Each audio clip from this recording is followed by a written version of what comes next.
Do you own a Jeep Liberty or a Sheep Liberty? Are you unable to do mad burnouts and show off to the ladies? Do the Ford Mustang guys make fun of you? If your Jeep Liberty runs like this, and you want it to run like this, follow along and I'll teach you some tips and tricks for virtually free to get your power plant up and running so you can show off how enormous your 3.7 liter engine is. Hey girls and boys, welcome back to my channel. Today we're going to work on my 2004 Jeep Liberty Renegade. It's got the 3.7 liter in it and it's an absolute dog. This thing wouldn't peel a booger off saran wrap if it had to. So before we do any mods, we're going to do a K&N air filter on this thing. That's our absolute first step. It's the easiest thing. Anybody can do this. Number one thing, you change your plugs, change your oil, get all your routine maintenance done, write it in a book. That way you know it's been done and when you have to do it again. All these little things are important, and you'd be amazed at how much better your vehicle can run and how much power you can restore just by getting something like this done.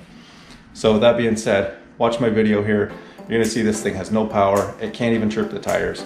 We're going to take steps towards improving that and see how far we get.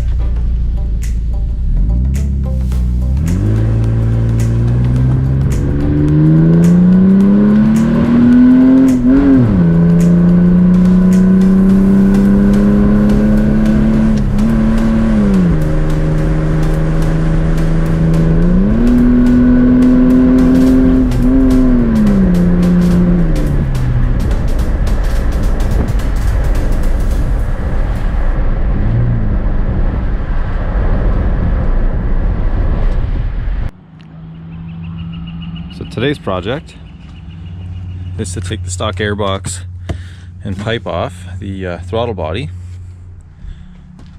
and switch it out with this K&N setup. There's a K&N airbox and I don't even know what you call it, snorkel pipe, intake pipe. So we're going to switch that over. Okay, so I ran into a slight issue. This is the donor Jeep. It's got the K&N filter setup that I want to keep. I want to put it on our other Jeep. What the issue is this airbox is completely different than on the other Jeep. So these lines that come in, everything's different. That's fine. I can change all that. I can work around it. There's an intake air temp sensor down here. Plugs into the upper plenum, the upper intake manifold. On the other Jeep, and hook all this real quick. This out of the way. So this is our K&N. Let's kick this out of the way. The other Jeep, this is what the stock setup looks like. You get the idea. So this line would run across and over into the airbox, which is fine. I can transfer, I can change that stuff. But the problem is, this is located here on the other Jeep. So I can drill the hole out on the other plenum, insert the sensor, put that in, but then I should take the upper plenum off to do all that. I don't want to do all that work. So what I think I'm gonna do is pop this off, take all this over here with me, it into our box. I think I'm going to connect this on, sneak our sensor wire back under here.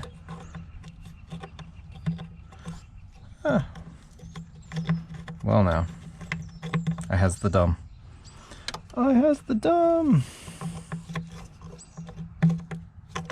Anyway, you get the idea. It plugs on there.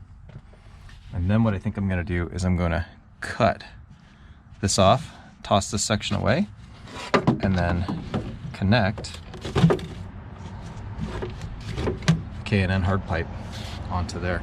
I think that will solve my problem, because then I don't need to drill this bossed out pad and relocate the sensor. I think that'll allow me to hook everything up. So wish me luck. Alrighty, so I'm gonna nip it off there.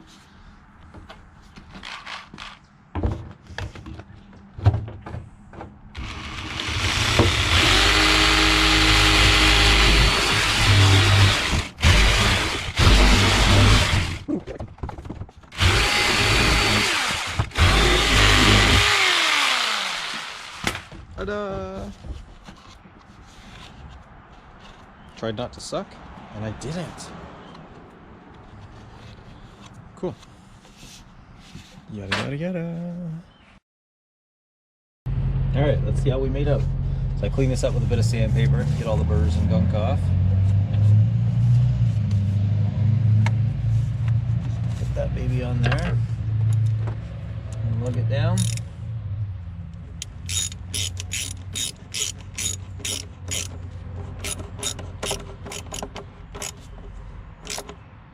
Plug it in because we know it's going to work first time perfectly. Because I mean, we did it, so we're awesome. Okay. Come on, you're going to work. Whether you likes it or not, you're going to work. Okay. Get in there. Sit that baby down. It's not turbo, so I'm not too worried about it pressurizing and popping off. It should be good.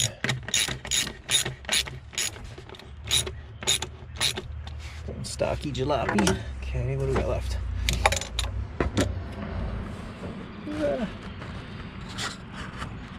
Alrighty then. Slip this puppy on here if we can.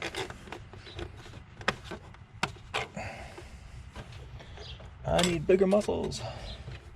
Let's loosen this off a little bit.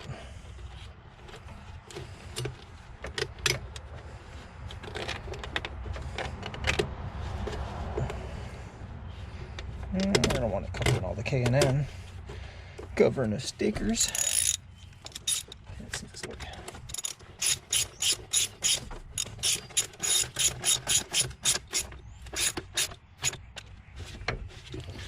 About all she wrote there. So let's have a look at what we got. That's on there. Yeah. True test is. Let's see if it runs. Let's give her a shot.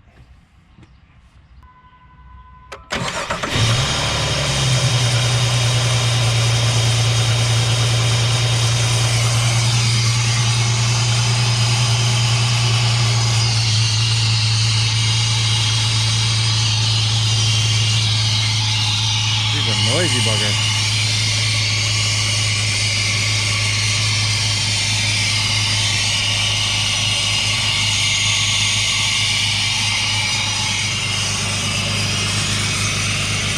There you go.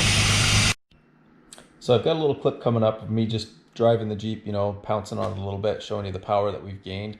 It's quite surprising from where it started at the beginning of the video to where it is now. All that I've done to it is the K&N filter. I did take it off, clean it, oil it, and put it back because it was super loud. You could hear that sucking noise.